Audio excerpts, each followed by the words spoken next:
तो मौर्य, ठीक है,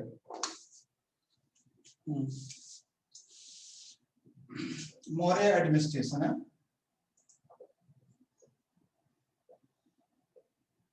मौर्य एडमिनिस्ट्रेशन करना है। तो इसमें देखिए सबसे पहले तो हमें ये समझना पड़ेगा कि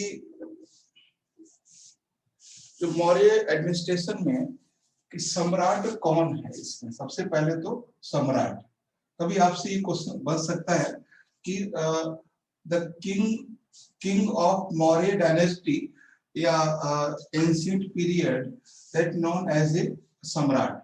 सम्राट कौन है यहाँ पे? किंग है, यानी जो राजा है उसको सम्राट कहते हैं, है ना। जो राजा है उसको सम्राट कहते हैं। और उसके बाद जो उसका एम्पायर है, ठीक है, साम्राज्य, हाँ, तो सम्राट कहते हैं। उसके बाद मंत्री परिषद है। मंत्री परिषद में कौन कौन है वो लोग हमें समझना है, ठीक है। मंत्री परिषद में कौन कौन लोग हैं? मंत्री परिषद भी है। और मंत्री परिषद में एक तो युवराज है, ठीक है, हाँ, युवराज है और पुरोहित है और सेनापति है, ठीक है, और फ्यू अदर मिनिस्टर। तो इनके जो मंत्री परिषद, इसमें 4 लोग हैं। कौन कौन है? सबसे पहला युवराज है ना, युवराज। उसके बाद पुरोहित है ना, पुरोहित हैं। उसके बाद है इसमें सेनापति और अदर मिनिस्टर। कुछ और मिनिस्टर हैं जो इंपॉर्टेंट, जैसे फाइनेंस मिनिस्टर है, इस तरह से अदर मिनिस्टर। तो ये है। यदि प्रशासन में कौन कौन लोग हैं? प्रशासन में युवराज हैं, मंत्री परिषद में युवराज हैं और पुरोहित है, सेनापति है और अदर मिनिस्टर हैं। तो ये है। जब भी आपसे पूछेगा तो ये पूछेगा कि देखो जिस तरह का हम लोगों अभी चल रहा है, अभी क्या है, अभी प्रेजेंट टाइम में हमारा अगर अभी के कंपेयर में करें तो अभी सम्राट हम मान सकते हैं प्रेसिडेंट को, ठीक है, और युवराज हम मान सकते हैं प्राइम मिनिस्टर को। तो अभी के सिनेरियो में इसको देखेंगे तो ये है प्रेसिडेंट, है ना। प्रेसिडेंट के अंदर में मिनिस्टर ऑफ काउंसिल है ना। प्रेसिडेंट के अंडर में मिनिस्टर ऑफ काउंसिल है। सेम चीज वहां पर है कि यहाँ सम्राट के अंदर में, सम्राट के अंडर में मंत्री परिषद है, या कह सकते हैं मिनिस्टर ऑफ काउंसिल है। तो 4 लोग हैं मिनिस्टर ऑफ काउंसिल में। पहला है युवराज, फिर पुरोहित, सेनापति, इस तरह से। तो अब देखते हैं कुछ इंपॉर्टेंट अदर ऑफिसर्स देखते हैं। इसमें कई बार मिलाने को दे दिया जाता है, ठीक है, कई बार इसमें मिलाने को दे दिया जाता है। जैसे इंपॉर्टेंट ऑफिसर्स, ऑफिशियल, ठीक है, other important officers, important officer, officials, ठीक है। तो अब इसमें इंपॉर्टेंट कौन कौन से? पहला इसमें है और 3-4 हैं। एक है सन्निधाता, इसको सही समझिएगा, सन्निधाता। सन्निधाता एक ये क्या काम करता है वो हम देख लेंगे, है ना। सन्निधाता इस तरह से है, ठीक। उसके बाद है समाहर्ता, समाहर्ता, समाहर्ता। तो ये भी है, ये भी कई बार प्रश्न पूछा है। उसके बाद है इसमें व्यवहारिका,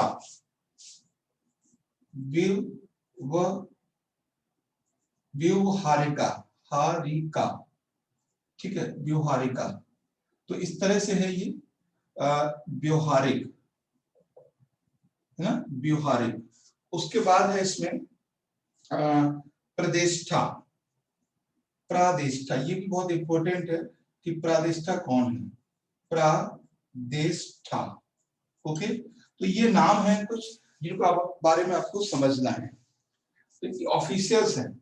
और कभी देखो एक क्वेश्चन यहाँ पे इस तरह से बन सकता है कि कौन सा ऑफिशियल मौर्य डायनेस्टी का नहीं है या अशोका पीरियड का नहीं है। तो इसमें समाहर्ता और सन्निधाता और प्रतिष्ठा और व्यवहारिक, ये तीनों, ये चारों जो हैं मौर्य वंश के हैं। अब देखते हैं समाहर्ता क्या है, पता ही होगा जहां तक है। सन्निधाता, सन्निधाता क्या है, ये चीफ ट्रेजरी ऑफिसर है, चीफ ट्रेजरी ऑफिसर यानी CTO, chief treasury officer, TO जिसको बोलते हैं, तो इसको हम हिंदी में कहते हैं कोषाध्यक्ष, है ना। सन्निधाता का मतलब कोषाध्यक्ष, तो ये कोषाध्यक्ष है, चीफ ट्रेजरी ऑफिसर। नेक्स्ट है इसमें समाहर्ता, समाहर्ता का मतलब क्या है, तो इसमें है सिविल कोर्ट है ये, है ना, collector general, the collector general of revenue, तो ये राजस्व यानी रेवेन्यू को कलेक्ट करता है, ठीक है, तो ये रेवेन्यू को कलेक्ट करता है, रेवेन्यू कलेक्टर है ये, कलेक्टर जैसे अपने यहाँ डिस्ट्रिक्ट कलेक्टर होता है उससे, यानी ये राजस्व से संबंधित है। समाहर्ता ये बहुत कंफ्यूजिंग वाले हैं, ठीक है।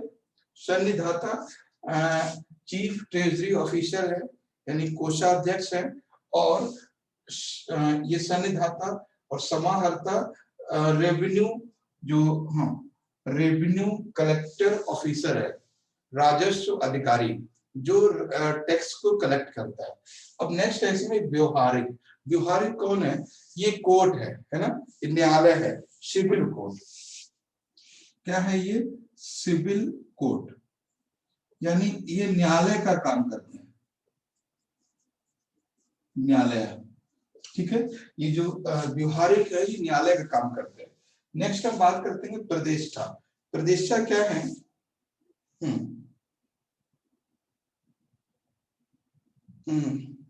ये जो प्रतिष्ठा है, देखो ये सिविल कोर्ट का काम करते हैं, और ये प्रतिष्ठा क्रिमिनल कोर्ट का काम, जैसे आपने देखा होगा आपराधिक मामले और दीवानी मामले, जब आप कभी अदालत में अगर कभी आप गए हो देखा हो, तो उसमें दो तरह के कोर्ट होते हैं, एक तो होता है जो क्रिमिनल मामले देखते हैं, और एक होता है दीवानी मामले देखते हैं। तो सिविल का मतलब है ये वो है जो प्रॉपर्टी रिलेटेड मैटर को देखते हैं, ठीक है, प्रॉपर्टी रिलेटेड, और ये प्रतिष्ठा वो है जो क्रिमिनल कोर्ट से रिलेटेड देखते हैं, क्रिमिनल कोर्ट, है ना, तो ये चीज ध्यान रखना है, क्रिमिनल कोर्ट, ये क्रिमिनल कोर्ट है। तो ये था, ये 4 मेन ऑफिसर हैं उनके प्रशासन में। उसके बाद और देखते हैं, कुछ लोग और भी हैं जिनको ज्यादातर लोगों को पता होंगे, आप लोगों को, और लोग हैं जैसे धम्म महामात्र, ठीक है, धम्म महामात्र, तो बस समझ लेना, अगर याद हो तो ठीक है, नहीं तो लिख सकते हैं, धम्म महामात्र। तो धम्म महामात्र कौन लोग हैं, तो धम्म महामात्र वो लोग हैं जो धम्म के बारे में प्रचार करते हैं, है ना, तो कह सकते हैं teachers of Dhamma, give awareness about Dhamma, जो धम्म के बारे में प्रचार करते हैं उनको धम्म महामात्र कहते हैं, ठीक है, ये है। उसके बाद है इसमें राजुका, एक है इसमें राजुका, राजुका, राजुका क्या होते हैं, दे आर लाइक द पटवारी, है ना, पटवारी समझते हैं, जो भूमि का लेखा जोखा रखते हैं, लेखा जोखा रखते हैं। एक बात ध्यान रखना, जब भी आप लोग पढ़ते हैं या हम लोग क्लास में डिस्कशन करते हैं, तो 2 चीजें हमेशा साथ में चलती है, एक वो जो हमें दिखाई देता है, और एक वो जो हमें दिखाई नहीं देता है। आपको दिखाई ये दे रहा है कि राजुका का मतलब पटवारी है, ठीक है, ये आपको दिख रहा है, और क्वेश्चन ये भी बन सकता है राजुका किस काल में अधिकारी है, तो आप ये भी ध्यान रखना है हम किस प्रशासन की बात करें, मौर्य काल की। तो हो सकता है क्वेश्चन ये मिडवल में पूछ ले, 3 मिडवल के दे दे, 1 ये दे दे, हो सकता है कि इससे पहले के कोई पूछ ले या गुप्ता काल के पूछ ले। तो मैंने क्या बोला, 2 चीजें साथ में चलती है ना, 2 चीजें, तो 2 क्या 2-3 चल सकती है, एक तो साथ में मिलाने को भी दे सकते हैं, और दूसरा इसका मीनिंग से मीनिंग से दे सकते हैं इनको। तो हमेशा सिर्फ आपको सिंगल वे में चीजों को नहीं समझना है, दिमाग ये भी लगाना है कि क्वेश्चन इससे क्या बन सकता है ना, ये चीजें। तो धम्म महामात्र राज्य का, उसके बाद है इसमें ठीक है, जैसे और है इसमें कुछ अधिकारी में देखता हूं जो आपके इम्पोर्टेंट हो सकते हैं। और ज्यादा तो कोई खास, हाँ एक है इसमें हाँ एक और इम्पोर्टेंट है राष्ट्रपाल। राष्ट्रपाल या इसको एक नाम और दिया जाता है कुमार। कुमार कुमार राष्ट्रपाल और कुमार। देखो आपने देखा होगा कभी कि बिहार साइड में, बिहार और झारखंड में ये कुमार नाम का टाइटल काफी प्रचलित है ना, कुमार। और वो भी कुमार नाम से पहले लगाते हैं लोग। ज्यादातर आपने देखा होगा कई लोग हैं जो कुमार नाम से पहले लगाते हैं। तो शायद कहीं हो सकता है इसी से हो। और बिहार और झारखंड और उड़ीसा, ये बंगाल, ये सारा मुगल साम्राज्य का पार्ट था, तो कहीं ना कहीं वो चीजें वहां पर हैं। तो कुमार का मतलब है ये वो लोग हैं जो राजकुमार हैं, ठीक है, यानी जो वायसराय है, चार्ज ऑफ प्रोविंस। तो जिनके, ये कौन है, हेड ऑफ प्रोविंस। प्रोविंस का मतलब आप समझते हैं कि जो राज्य है उनके राजकुमार, जिनको क्या कहते हैं, गवर्नर भी कहा जाता है। और मोस्टली इसमें युवराज होते हैं, है ना, मोस्टली उसमें युवराज रखे जाते हैं, युवराज।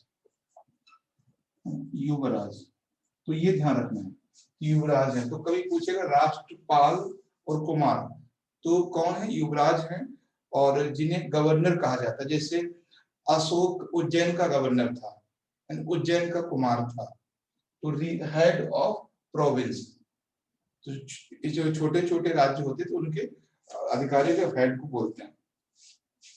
तो ये है।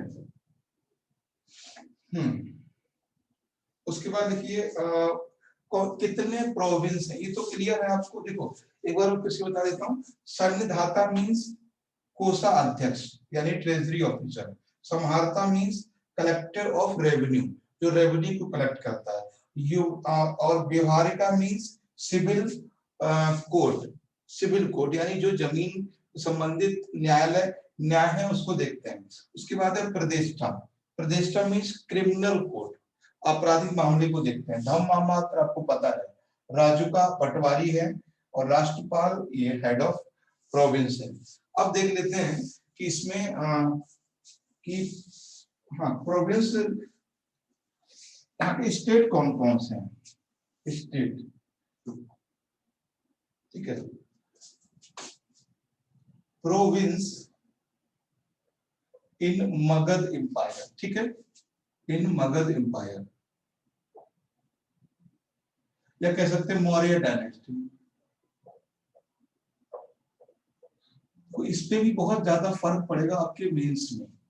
आप मगध एम्पायर लिखते हो या मौर्य डायनेस्टी लिखते हो, है ना। तो अभी हम लोग प्रशासन कर रहे हैं अशोक का या मौर्य डायनेस्टी का, तो मौर्य डायनेस्टी ही लिखना है ना। तो ये चीज ध्यान रखना। प्रोविंस मतलब कितने स्टेट हैं। अब देखिए इसमें जो नंबर ऑफ स्टेट हैं वो कितने हैं आपको देखा होगा। पहला इसमें है उत्तरापद। उत्तरा,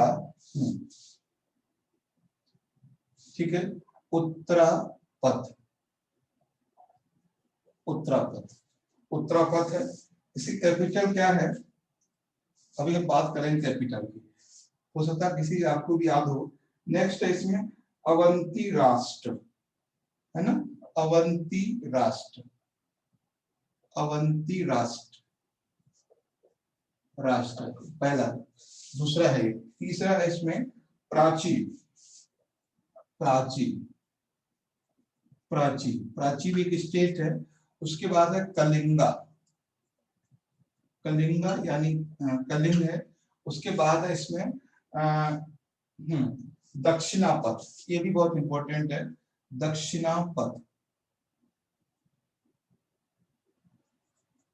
ओके, दक्षिणापथ। तो आप दक्षिणापथ को अब समझिए। जब भी आपसे पूछेगा, एक पता नहीं मैंने कहा देखा, शायद यूपीपीसीएस में क्वेश्चन पूछा उन्होंने दक्षिणापथ के बारे में, कैपिटल पूछिए। तो पहली बात तो क्वेश्चन ये बन सकता है इसमें कि मौर्य डायनेस्टी को कितने स्टेट में बांटा गया और क्या क्या कहा गया। तो कभी पूछेगा प्राची क्या है ना, तो प्राची क्या है।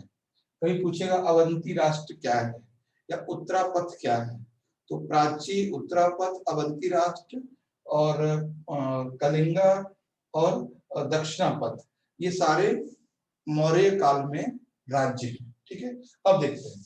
उत्तरापथ की राजधानी है तक्षशिला। तक्षशिला, तो आप लोकेशन भी समझ में आ गई होगी कहाँ की बात कर रहे हैं। और अवंती राष्ट्र की, हाँ अब ठीक है, और अवंती राष्ट्र की कैपिटल क्या है, इसकी पता होना चाहिए आपको, उज्जैन, है ना। अवंती राष्ट्र की कैपिटल उज्जैन है। और प्राची, जिसको सेंट्रल स्टेट भी, सेंट्रल प्रोविंस भी कहते हैं, सेंट्रल प्रोविंस, यानी सेंट्रल प्रोविंस मीन केंद्रीय राज्य, प्रोविंस। तो इसकी राजधानी क्या है उसको समझना है। बताएं। प्राची, इसकी राजधानी है पाटलिपुत्र, पाटलिपुत्र, ओके, पाटलिपुत्र। एंड कलिंगा की पता ही होगा आपको, बताएं, बहुत फेमस है। कलिंगा का कैपिटल तोसली, है ना, तोसली, कलिंगा कैपिटल तोसली। उसके बाद है, हाँ, दक्षिणापथ की कैपिटल सुवर्णगिरी, सुवर्णगिरी, ठीक है, सुवर्णगिरी। तो ये कैपिटल है उत्तरापथ का। उत्तरापथ का जो कैपिटल क्या है, तक्षशिला है। एंड अवंती राष्ट्र का उज्जैन है। अवंती का मतलब, देखो, अवंती राज्य की दो कैपिटल है ना। एक तो कैपिटल है आपकी उज्जैन और दूसरी है महिष्मती। कभी ये क्वेश्चन बन सकता है, उज्जैन और महिष्मती दो है, ठीक है, हाँ, उज्जैन और महिष्मती दो है। तो ये थे। और अशोक कहाँ से संबंधित था, अशोक अवंती राष्ट्र से था। अशोक जो था पहले शासक बनस्पति ये। अब प्राची आप जानते हैं ये पाटलिपुत्र है, मगध की राजधानी। तो ये थे 4 स्टेट, इनके बारे में।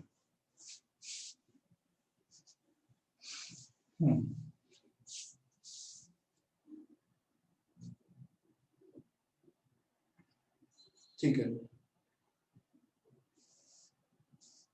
उसके बाद देखते हैं इसमें एडमिनिस्ट्रेटिव यूनिट। एडमिनिस्ट्रेटिव यूनिट यानी एडमिनिस्ट्रेटिव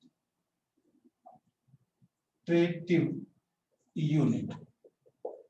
जब हम, अच्छा, जब एडमिनिस्ट्रेटिव यूनिट की बात करते हैं उसको बोलते हैं प्रशासनिक इकाई, ठीक है, प्रशासनिक इकाई।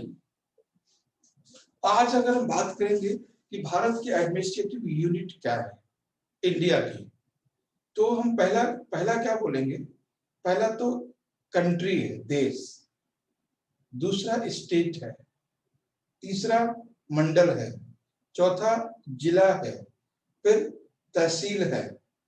आज की बात करें भारत की प्रेजेंट में, देश की आज की, अगर हम आज के सिनेरियो में देखें तो हमारी प्रशासनिक इकाई क्या है, सबसे पहले कंट्री है, ठीक है, उसके बाद उसके नीचे क्या, स्टेट है, उसके नीचे आपका मंडल है। मंडल क्या बोलते हैं इसको, डिवीजन, डिवीजन है ना। उसके बाद डिस्ट्रिक्ट है, डिस्ट्रिक्ट है। उसके बाद इसमें तहसील है, तहसील है। और उसके बाद ब्लॉक है। चलिए आगे लिख देते हैं, उसकी तहसील के बाद क्या है, ब्लॉक। आज के सिनेरियो में ब्लॉक के बाद विलेज है, ये है, ठीक है। इसी तरह से आज का हमारा प्रेजेंट का एडमिनिस्ट्रेटिव सिस्टम कुछ इस तरह से। तो वही ये बात कर रहे हैं। तो सबसे नीचे गांव आ जाता है। अब देखते हैं इस समय के बारे में। ठीक है, देख तो ये होगा जहां तक है। अब इस समय की बात है, सबसे पहला है यहाँ पे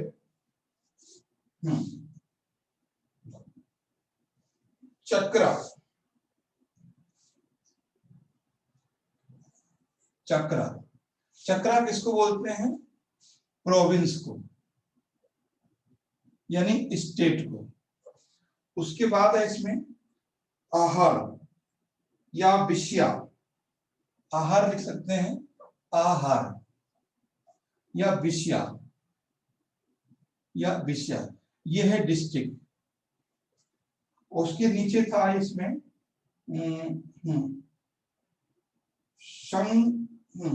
संग्रहणा। संग्रहणा ये है, क्या है? ग्रुप ऑफ 10 विलेज, है ना, ग्रुप ऑफ 10 विलेज। ठीक है, 10 गांव का, 10 विलेज का एक ग्रुप था। उसके बाद लास्ट में इसमें ग्राम, लास्ट में है इसमें ग्राम, लास्ट में है ग्राम मतलब विलेज। तो ये है, तो ये है इसका प्रशासन में। आप समझ गए होंगे कि चक्रा, प्रोविंस। अब इसमें से भी क्वेश्चन आपका बन सकता है। इसमें से क्वेश्चन आपका इस तरह से बन सकता है कि आहार और संग्रहणा और ग्राम और चक्रा किस एडमिनिस्ट्रेटिव यूनिट के पार्ट है, किस डायनेस्टी के? तो मौर्य डायनेस्टी के। अब सीधे से बात कर लेते हैं कि कौन किसका हेड होता है। अगर हम बात करेंगे चक्रा की, चक्रा, तो यहाँ पे इसका जो हेड होते थे वो होते थे कुमार। कुमार, कुमार या राष्ट्रपाला। उसके बाद डिस्ट्रिक्ट का कौन होता था? डिस्ट्रिक्ट आहार यहाँ का होता था प्रादेष्टा। प्रादेष्टा, प्रादेष्टा। और इसका कौन होता था अधिकारी? गोपा। और इसका कौन होता था? ग्रामिका। ये बहुत इंपॉर्टेंट है, ग्रामिका। वैसे तो नाम याद आ ही जाएगा, ग्रामिका। तो ये ऑफिसर है, यानी कुमार कहाँ का पर काम करता है? सबसे नीचे। तो इस तरह से आप समझ सकते हो इनके बारे में।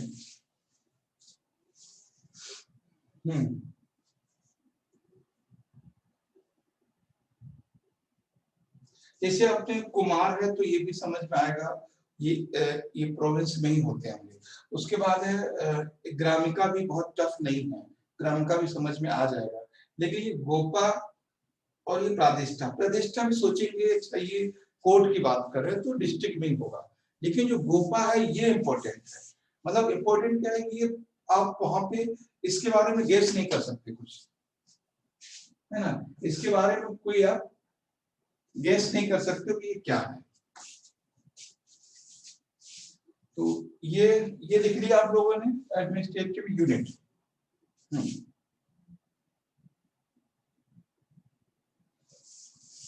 बाकी अगर हम बात करेंगे मौर्य डायनेस्टी के इकोनॉमी की, बहुत सिंपल समझते हैं इकोनॉमी।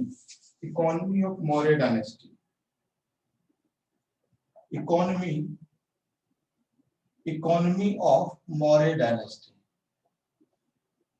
मौर्य डायनेस्टी। ठीक है, अगर हम मतलब आर्थिक व्यवस्था की बात करेंगे तो ठीक है,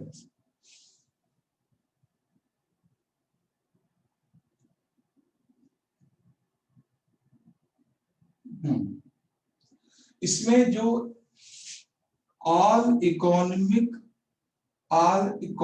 activity, all economic activity control, है ना, कंट्रोल बाय सेंटर। ठीक है, या स्टेट, या कह सकते हैं हेड, सेंटर ही कह सकते हैं, फिर स्टेट। ठीक है, द स्टेट, सभी की सभी आर्थिक क्रियाएं के सेंटर द्वारा कंट्रोल है। उसके बाद नेक्स्ट पॉइंट आता है कि जो टैक्स सिस्टम है यहाँ का टैक्स, वो 1/4 से लेकर, ठीक है, 1/4 से लेकर 1/6 तक है। अच्छा, जब भी हमें टैक्स लिखना होता है ना, तो अगर 1/4 1/6 है, समझिए 1/4 है और 1/6 है, तो हम कैसे लिखेंगे? तो हम ये लिखेंगे 1/6 से, ठीक है, 2, ये है 1/6 से लेकर 1/4 तक। तो जो संख्या छोटी है वो पहले लिखेंगे, बड़ी बाद में लिखेंगे, है ना। इनमें से दोनों में से नंबर कौन सा बड़ा है? ये बड़ा है, तो 1/6 से लेकर 1/4 तक। और जो भी ये टैक्स होता था, ये किसका होता था? प्रोडक्शन का, यानी उपज का, ठीक है, ये उपज का ये टैक्स होता था। उसके बाद है इसमें और इसमें इरिगेशन सिस्टम भी शुरू किया गया था। इरिगेशन, ठीक है, इरिगेशन सिस्टम भी शुरू किया गया, इरिगेशन सिस्टम। तो ये चीजें हैं। अच्छा, इसी समय मौर्य डायनेस्टी के समय ही एक झील का निर्माण करवाया गया था, ठीक है, सिंचाई के लिए। तो वो झील का नाम शायद याद होगा, सुदर्शन झील, है ना। सुदर्शन सुदर्शन झील सर। हाँ, सुदर्शन झील, ठीक है। तो हाँ, तो सुदर्शन झील का निर्माण करवाया गया था। और ये कहाँ करवाया गया था? गिरनार में, गिरनार यानी गुजरात में। किसके द्वारा करवाया गया था? चंद्रगुप्त के द्वारा। चंद्रगुप्त पीरियड में एक यहाँ का राज्यपाल था, क्या नाम था उसका? नाम नहीं याद आ रहा मुझे अभी, उसके समय में था। ठीक है, तो ये है। अब इसमें ये तो हो गया आपका सारी की सारी आर्थिक क्रियाएं किसके अंडर में है? राजा के, है ना।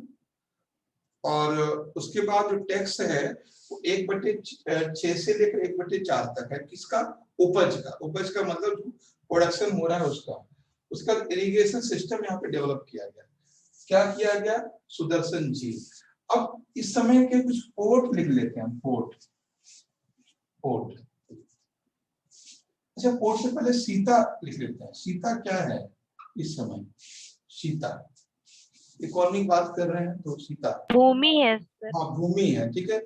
भूमि अंडर द स्टेट, दान में दी जाती थी जहाँ तक। हाँ, नहीं नहीं, ये दान में तो देव भूमि थी, ये थी। सीता वो भूमि है जो सीधे सीधे राजा के कब्जे में है, मतलब राज्य के कब्जे में, ठीक है। तो जो सीता है वो कौन सी है? वो राजा की भूमि है ना। वो सीधे सीधे हाँ, द स्टेट के कंट्रोल में है, ठीक है। द स्टेट, राज्य के कंट्रोल में सीधी सीधी। तो सीता क्या है? भूमि है। और ये वो भूमि थी जहां पर एग्रीकल्चर होता था ना, उपजाऊ भूमि जो राजा के अंडर में आती थी। अब हम पोर्ट की बात करते हैं। सबसे इंपॉर्टेंट पोर्शन है इसका पोर्ट, बंदरगाह। कई बार ये पूछा गया है कि ये बंदरगाह कहाँ पर है। कई बार ये पूछा गया ये बंदरगाह किसके समय में है। तो इस तरह से समझना है।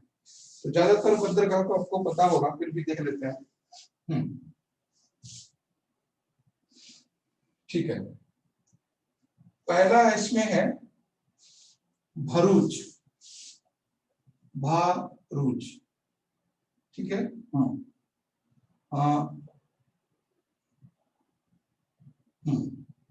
भरूच, इस तरह से। एक नाम और है इसका, भरूकच्छ। भरूकच्छ, इसी का नाम है दूसरा, भरूकच्छ, है ना। भरूकच्छ, भरूकच्छ। ये कहां पर है?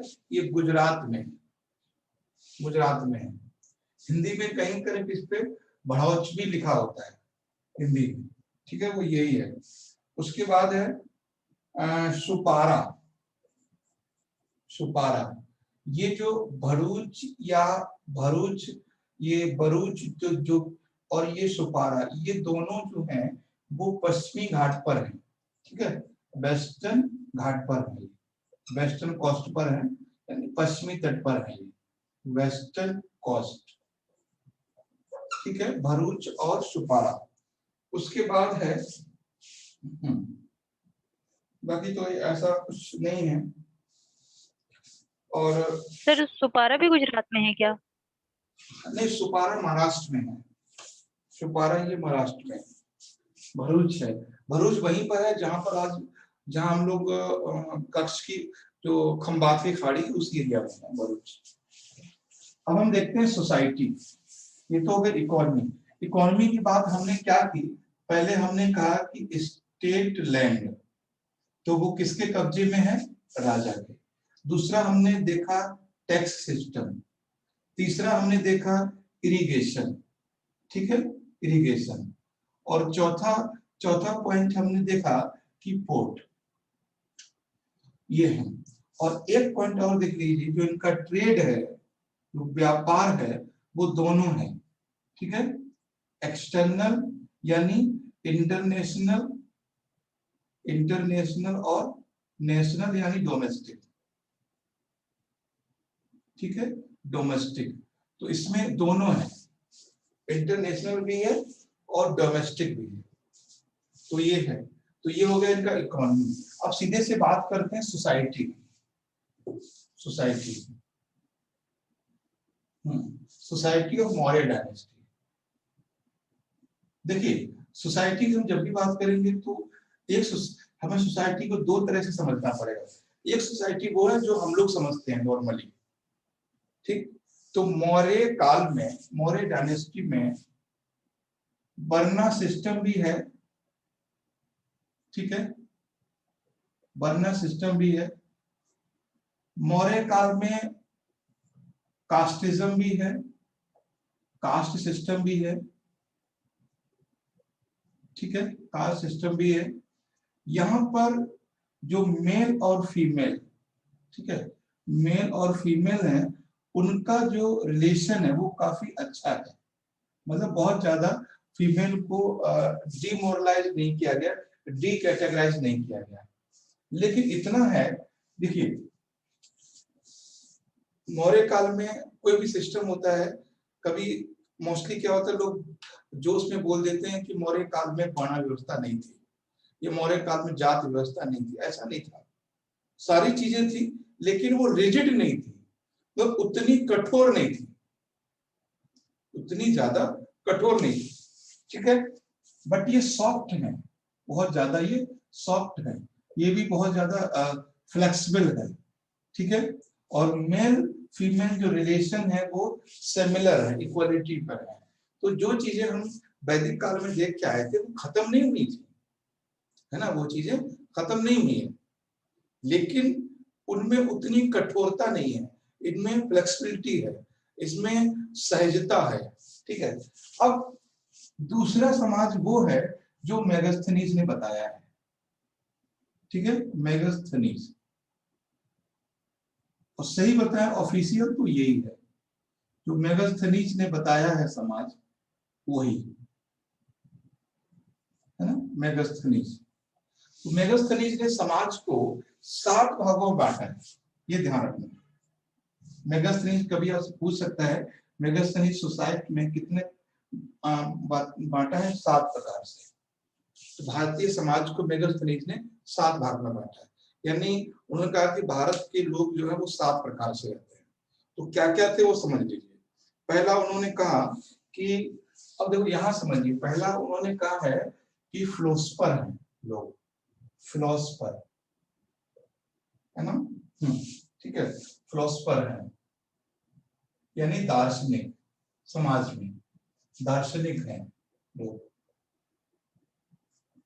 उसके बाद दूसरा कास्ट बताया उन्होंने फार्मर, कुछ लोग फार्मर हैं। ये बहुत इंपॉर्टेंट है क्योंकि ये वो डेटा है जो वास्तव में ऑफिशियल है, ये तो हमने बस ऐसे ही समझ लिया है ना, क्योंकि ना तो देखो क्या होता है कि हमारे पास मौर्य डायनेस्टी के समय दो या तीन सोर्स है, 3 सोर्स हम मान सकते हैं। पहला सोर्स वो है जो मेगास्थनीज ने लिखा, दूसरा सोर्स वो है जो चाणक्य ने लिखा, और तीसरा सोर्स वो है जो अशोक ने अपने अभिलेख में लिखा। चौथा से कोई सोर्स नहीं ना, चौथा कोई सोर्स नहीं हमारे पास मौर्य डायनेस्टी के बारे में जानने के। तीन ही सोर्स हमारे पास हैं, या तो इंडिका है, या अर्थशास्त्र है, या फिर अभिलेख है। तो हमने ये जो चीजें हैं वो अर्थशास्त्र और अशोक के अभिलेख से लिखने की कोशिश की है बस। लेकिन मेगास्थनीज के अकॉर्डिंग ये मेंस में भी कभी पूछ सकता है कि मेगास्थनीज के अकॉर्डिंग भारत में क्या नहीं है। तीसरे हैं सोल्जर, ठीक है, सोल्जर्स, सैनिक। और उसके बाद है हर्डमैन। हर्ड्समैन क्या होता है? चरवाहा, है ना, चरवाहा, ठीक है। तो चरवाहा भी है, चरवाहा जो पशुओं को चराते हैं पेशेवर, तो वो। पांचवा क्या है इसमें है? पांचवा है आर्शियंस, यानी रथकार। आर्शियंस, हाँ, सॉरी, आर्शियंस मतलब रथकार। उसके बाद छठे में कौन है? छठे में है मैजिस्ट्रेट, यानी वो लोग जो, हाँ, मजिस्ट्रेट, मजिस्ट्रेट, मजिस्ट्रेट की बात कर रहे हैं। और सातवें में कौन है? काउंसलर्स। सातवें में काउंसलर्स है ना, काउंसलर्स हैं। तो उन्होंने कहा है कि भारत में, इंडिया में स्लेव नहीं है, भारत में स्लेव नहीं है, तो उन्होंने मना किया, ठीक है। तो ये चीजें हैं, ये बहुत बड़ी बात है अपने आप में, यानी ये रथकार है, रथ को बनाने वाले, ठीक। तो कौन कौन है? फिलोसफर है, फार्मर है, सोल्जर है, हर्ट्स।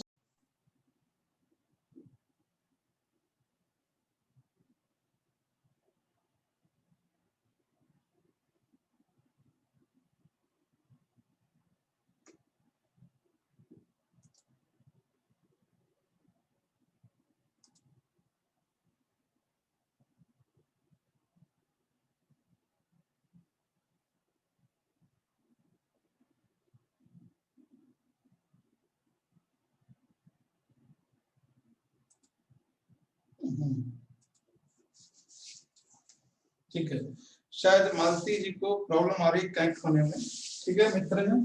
तो ये फिलोसफर हैं, दार्शनिक है। कभी ये क्वेश्चन इसमें ये क्वेश्चन पूछ सकता है कि कौन मेगास्थनीज के सोसाइटी में शामिल नहीं है, या मेगास्थनीज ने जो सोसाइटी बताई है उनमें कौन शामिल नहीं है। मेरी बात समझ रहे हैं? क्वेश्चन ये बनेगा, यस सर। कौन व्यक्ति मेगास्थनीज के द्वारा बताई गई सोसाइटी में शामिल नहीं है। क्योंकि जो मेगास्थनीज का जो बुक है वो है इंडिका, ठीक है, इंडिका है। और हमारे पास ये ऑफिशियल डॉक्यूमेंट्स है मौर्य डायनेस्टी के बारे में जानने का। तो एक तो मेंस में क्वेश्चन बनेगा, पूछेगा सीधे सीधे, discuss the Maurya society according Megasthenes, ठीक। तो आपको इन्हीं के बारे में लिखना है। तो कुछ लोग फिलोसफर हैं जो धर्म कर्म की बात करते हैं, तो धर्म कर्म की बात करते हो सकता है उससे कुछ जैनिज्म मॉन्क, या बुद्धिज्म के मॉन्क, या फिर आजीवक सेक्ट, या फिर धम्म महामात्र उसने देख लिए हो तो उसको लगा हो, ठीक है। और फार्मर तो किसान तो है ही है, लोग कृषि करते हैं। तो इसका मतलब ये है कि ज्यादातर लोग कृषि में इन्वॉल्व है, ज्यादातर जो लोग हैं वो कृषि में इन्वॉल्व है ना। एक चीज मैं आपको बताता हूँ, समझिए इसको। जो एम्पायर या जो सोसाइटी साम्राज्य के विस्तार में इंगेज होगी, उसके पास ट्रेड, व्यापार कम होगा। वो सोसाइटी, जो एम्पायर या जो टाइम पीरियड, जो राजा साम्राज्य विस्तार में लगा रहेगा, वो व्यापार पे कम ध्यान दे पाएगा। क्योंकि व्यापार बहुत ही सॉफ्ट और शांत माइंड से होता है। आपने ये चीज देखी, सिंधु घाटी सभ्यता के लोग व्यापारी हैं, लेकिन कोई युद्ध घटनाएं जैसी बातें नहीं है। लेकिन यहाँ पे आप समझ रहे हो, चाहे वो चंद्रगुप्त हो, गद्दी ही मिली लड़ने के बाद, मतलब उसने नंद वंश को हराया तब गद्दी मिली।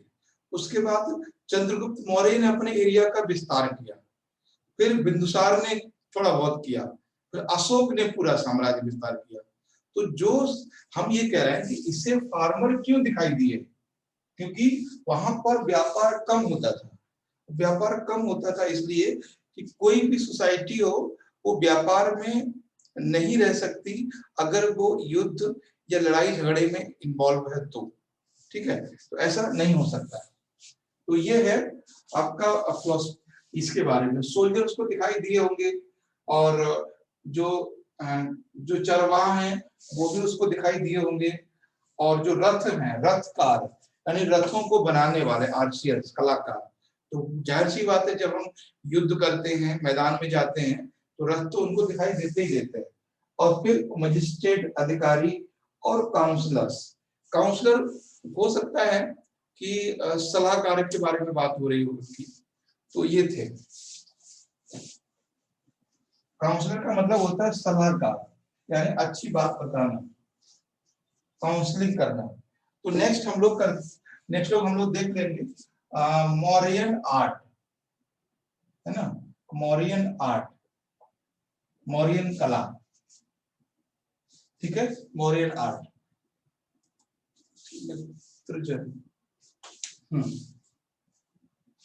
तो मौर्यन आर्ट की बात करते हैं। टाइम हमारे पास है अभी, देखिए थोड़ा सा बता देते हैं इसमें। मौर्यन कालीन कला, तो मौर्यन कालीन, देखो आर्ट का मतलब होता है, जब हम आर्ट की बात करते हैं तो आर्ट में कई चीजें आती हैं, आर्ट में बहुत सारी चीजें आती हैं। तो आर्ट एक तो विजुअल होती है और नॉन विजुअल होती है, तो यहाँ विजुअल आर्ट की बात कर रहे हैं। तो इस आर्ट, मौर्यन आर्ट को हम दो पार्ट में डिवाइड करेंगे। एक तो royal art. Royal art, royal art का मतलब वो आर्ट जो चंद्रगुप्त अशोक के द्वारा बनवाई गई है, यानी वो काम जो रॉयल मतलब राजसी, जो राजा के द्वारा करवाया गया है, वो जो राज परिवार के द्वारा किया गया वो। एक तो रॉयल आर्ट, और दूसरा है इसमें फोक आर्ट, ठीक है, फोक या पॉपुलर आर्ट। फोक का मतलब होता है लोक। तो दो ध्यान रखना, दो तरह की आर्ट है हमारे सामने, एक तो रॉयल आर्ट है, दूसरा फोक आर्ट है। अब रॉयल आर्ट में क्या क्या है, रॉयल आर्ट एंड कल्चर में क्या क्या बनाया गया है, इसकी हम बात कर लेते हैं, ठीक। देखिए क्या क्या बनाया गया है, यहाँ पे बात करते हैं। रॉयल आर्ट में पहले तो सिटी पाटलिपुत्र बनाया गया, सिटी पाटलिपुत्र, है ना, पाटलिपुत्र। उसके बाद रॉयल आर्ट में स्तूप बनाए गए, स्तूपा, बताइए, अशोक ने 84,000 स्तूप बनवाए। रॉयल आर्ट में ही 12 वर्ग केव बनवाई गई, 12 वर्ग केव, है ना। और तो ये है, रॉयल आर्ट में ही अशोका के पिलर बनवाए गए हैं, अशोका पिलर, है ना, अशोका पिलर, जो अशोक के लौह स्तंभ हैं या स्टोन है वो बनवाए गए। तो ये वो है जो इसमें शामिल है। तो ये है सिटी ऑफ पाटलिपुत्र, यानी पाटलिपुत्र को जो डिजाइन किया गया है वो इसमें किया गया है। और स्तूपा भी बनवाए गए हैं, 84,000 स्तूप बनाए। स्तूप आपको पता ही है कहाँ कहाँ पर है। और सबसे ज्यादा जो न्यूज में या जो एग्जाम में आप पूछता है वो है सांची का स्तूप। सांची का स्तूप मध्य प्रदेश में है, सतना जिले में है, और ये विश्व का पहला स्तूप है जो ईंटों से बना हुआ है, ठीक है, ईंटों से बना हुआ। और सांची के स्तूप पे दीवारों पर जातक कथाएं लिखी हुई हैं। तो इससे भी एक बार क्वेश्चन पूछा था कि सांची के स्तूप पर जो दीवारें हैं उन पे क्या क्या लिखा हुआ है। तो जातक कथाएं लिखी हुई, जातक कथाएं वो हैं जो बुद्ध के पूर्व जन्मों की कहानियां हैं, ठीक है। तो ये है। अब 12 वर्ग का केव आप जानते ही हो, 12 वर्ग केव किसने बनवाई है? अशोक ने। किसके लिए बनवाई है? आजीवक संप्रदाय के लिए। 12 वर्ग केव आजीवक संप्रदाय के लिए बनवाई गई है। अशोका पिलर आप जानते ही हैं। तो ये है रॉयल आर्ट। अब इसमें देखिए फोक आर्ट में क्या क्या शामिल है। फोक आर्ट में वो शामिल है जो रॉयल फैमिली से अलग लोगों ने बनाई, या ये राजसी परिवार से अलग। तो सबसे पहला है इसमें एक है यक्ष यक्षिणी फिगर। एक यक्ष और यक्षिणी की मूर्ति मिली है, बहुत इंपॉर्टेंट है। यक्ष और यक्षिणी की मूर्ति कहाँ पर है पता होगा आपको? अजंता एलोरा की गुफाओं में, खासकर एलोरा गुफाओं में, अजंता एलोरा गुफाओं में अक्ष यक्षिणी की मूर्ति। अब तक क्वेश्चन पूछा नहीं गया है, ठीक है। तो क्या है इसमें?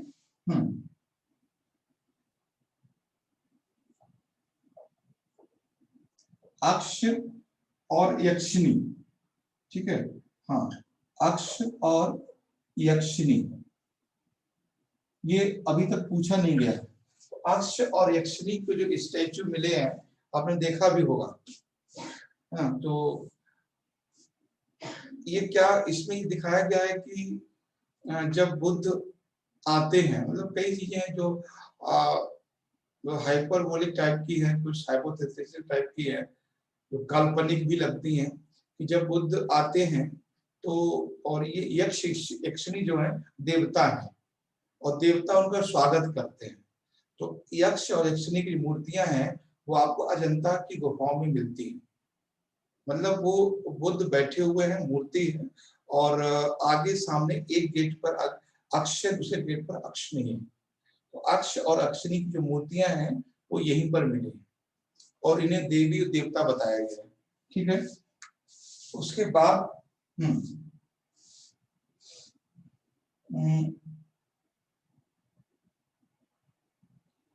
ठीक, हाँ।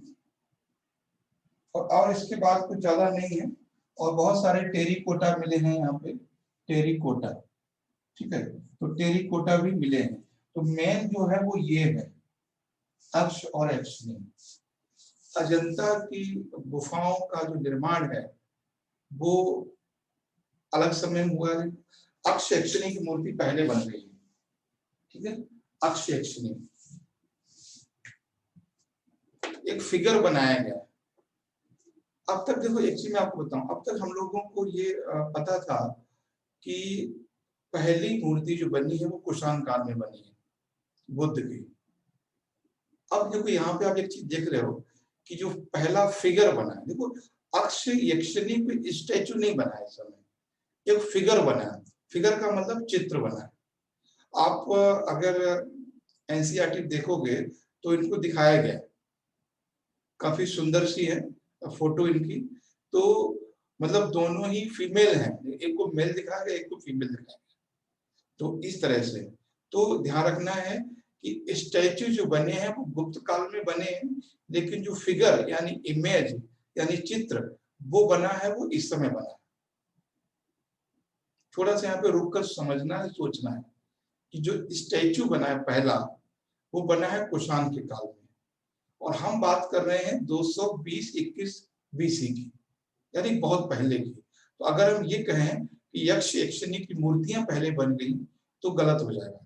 यक्ष यक्षिणी का फिगर पहले बना है, यानी उनका फोटो पहले बना है, और गुप्त काल में अजंता एलोरा गुफाएं बनाई गई।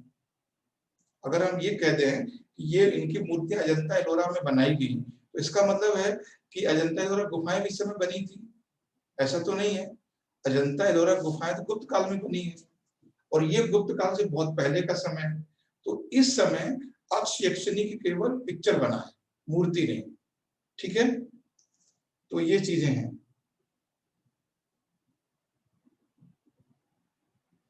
अब देख लेते हैं, कल हम लोग बात करेंगे पोस्ट मौर्य डायनेस्टी। कुछ डायनेस्टी है उत्तर मौर्य काल, है ना।